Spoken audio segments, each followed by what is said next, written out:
Welcome to Building While Flying, a Sasha Group podcast where we interview business leaders about how they tackle challenges, stay resilient, and navigate ever-changing skies.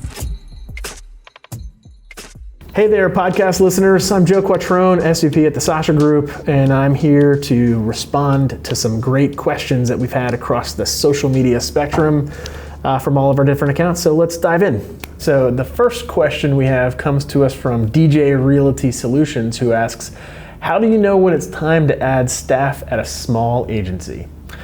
Well, I think that's a really crucial question, but first I would start by putting a question back at you.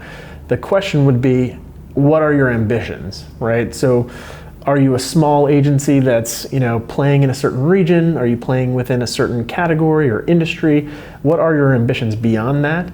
That's going to really dictate how I answer how you add staff to such a small agency. But I'd say in general, right, there's a couple quick rules of thumbs that you want to keep in mind. How is your revenue doing, right? Are you comfortable?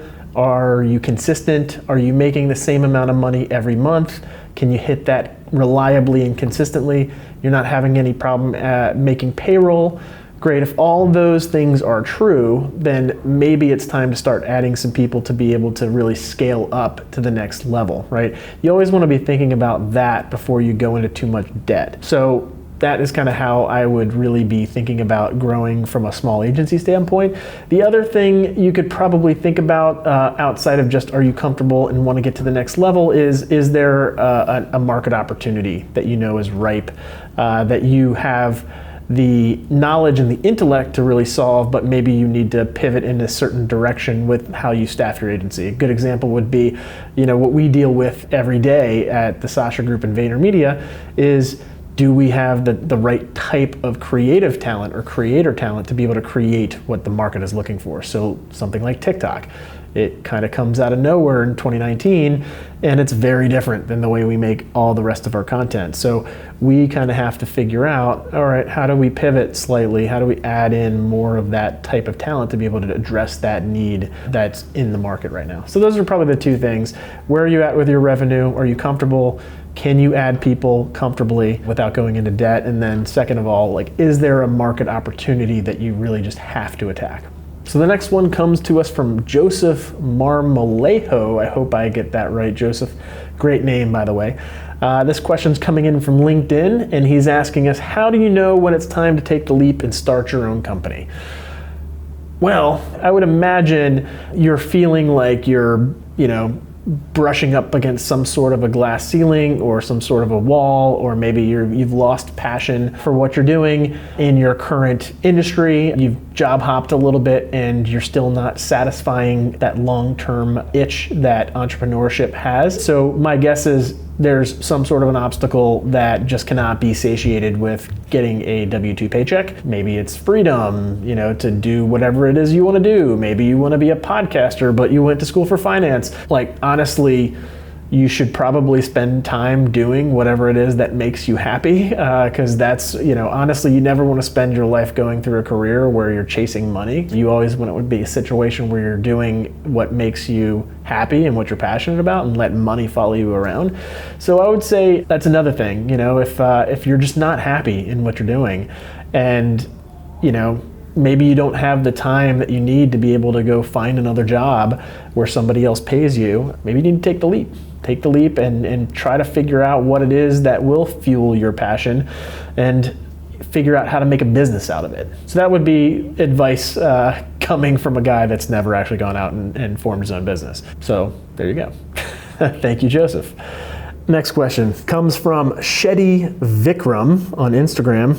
What do we do when you don't get enough engagement from the community for the content we're creating? Well, Shetty, I don't want to sound like a bad guy or a villain or a heel, but I think it can be this simple. You make better content.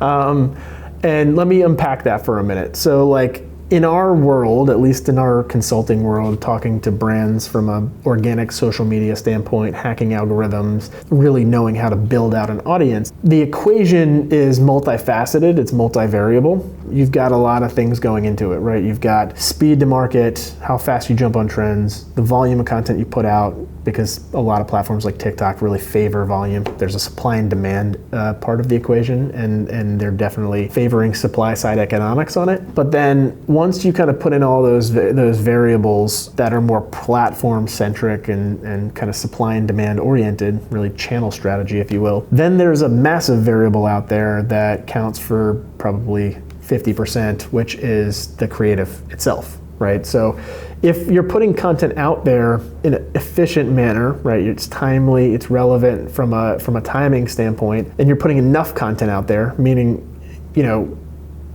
you don't want to necessarily get in the rhythm of putting content out and then be disrupted for whatever reason and take long valleys of breaks, right? You don't put up 4 TikToks a day and then stop for 3 months, right? Because then it's going to be hard for you to get that engine going again.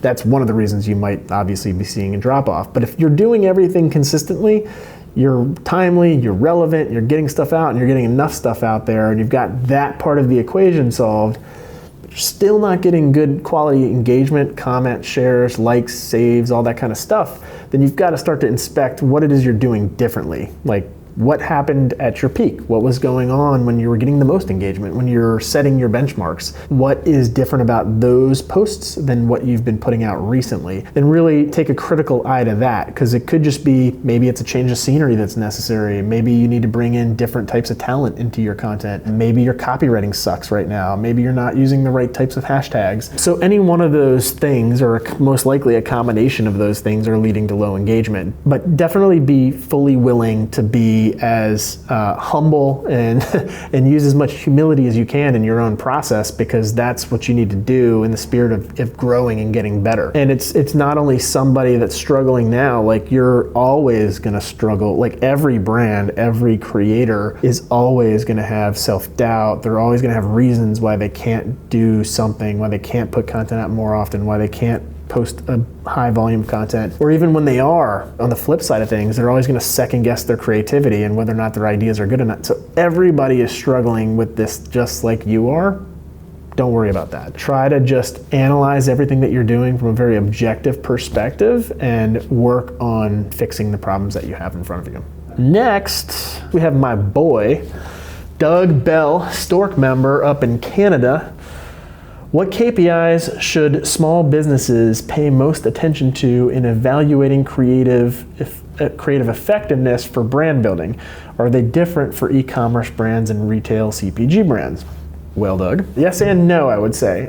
So I think just because you're an e-commerce brand and you can sell things on Shopify and utilize TikTok and Instagram advertising to lower your CAC and all that kind of stuff, you shouldn't be foregoing the need to build brand, right? You should still, one of the reasons why a lot of DTC e-commerce brands have fallen apart in a post iOS 14.5 world is because they didn't build enough brand while they were getting cheap advertising, why they were acquiring customers on the cheap. So all of these categories need to be building brand, right? So when you're thinking about effectiveness of building brands, like an e-commerce brand is not going to measure their brand the same way they would measure their sales, right? But building brand for, in your case, like an alcohol variant, some sort of a packaged beverage company, or a non-alc CPG brand, and kind of connecting the dots, what's similar and what's different from you guys versus like an e-commerce company. I think there's more commonality than you would expect. And I'm gonna break this down to like the basic level, taking paid media to the side for a moment and just looking at the content you're putting out across various different platforms. So there's engagement and then there's meaningful engagement. So I would almost be weighting those things separately. Like when you're scoring things and you're looking at likes versus comments versus shares versus saves,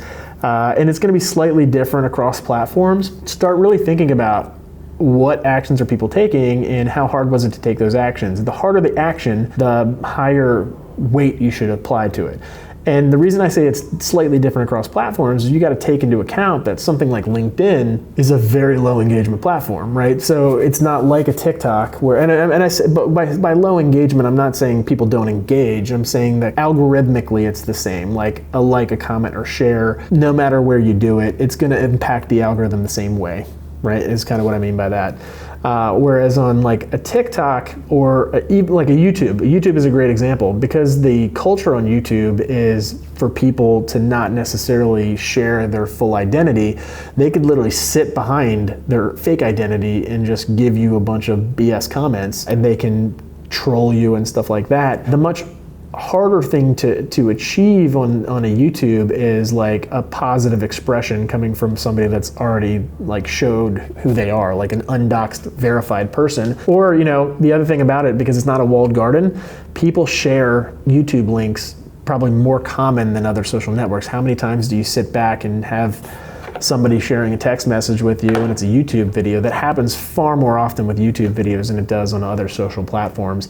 TikTok is starting to catch up to it on that regard. So maybe on YouTube you're prioritizing shares, and maybe the more people share, the more you're weighting that engagement. So you got to decompose engagement and kind of figure out what it means to you and your brand on different platforms.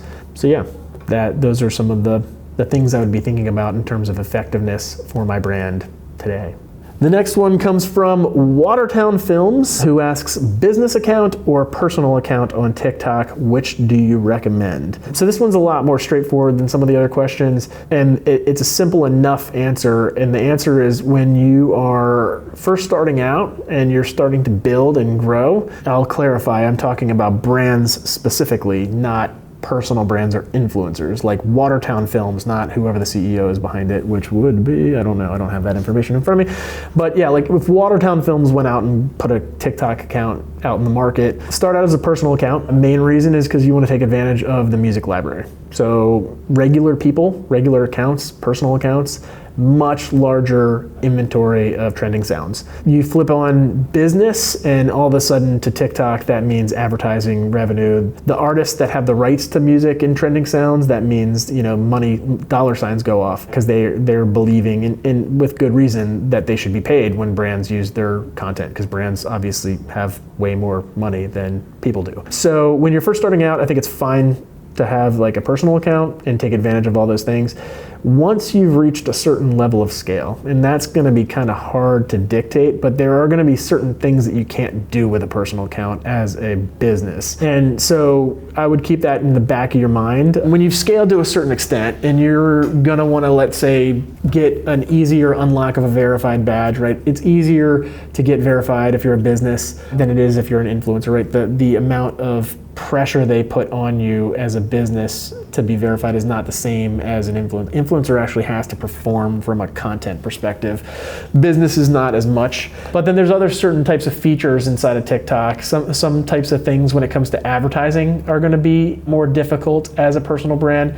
You're not going to be able to use the ads manager and be able to target people as cleanly as you would be as a business. So it's really just about how you want to scale is kind of the difference between business and personal. If you're fine kind of keeping it low key for a little while, I would recommend staying personal as long as possible, because there are other ways to kind of grow on the platform other than utilizing certain types of ad units and stuff like that and being able to pre-plan your media. Like, you can do a lot to unlock visibility and impressions by being really good at community management, right? Like, you could just create a rhythm and cadence of going over to other people's TikToks and commenting and liking and engaging in content and becoming visible to their audience. And that can gain you some traction. And I think it's worth having the ability to attach yourself to some of the trending sounds as a personal account can, versus going straight into business mode and losing a lot of that benefit. So I would hold out as long as you can, but eventually there's going to come a time where you just can't do it anymore and you got to switch over. Thanks for tuning in to this week's version of Building While Flying. I've really enjoyed answering your questions. If you like this podcast and want to hear more of this type of content, don't forget to engage with us on social media. Keep asking those questions, but more importantly, follow the podcast. Leave us a review. If you got 5-star, that would be great, but we'll take anything we can get. So feel free to go in and leave a comment. That definitely helps increase our reach and get our name out to more people. Thanks a lot.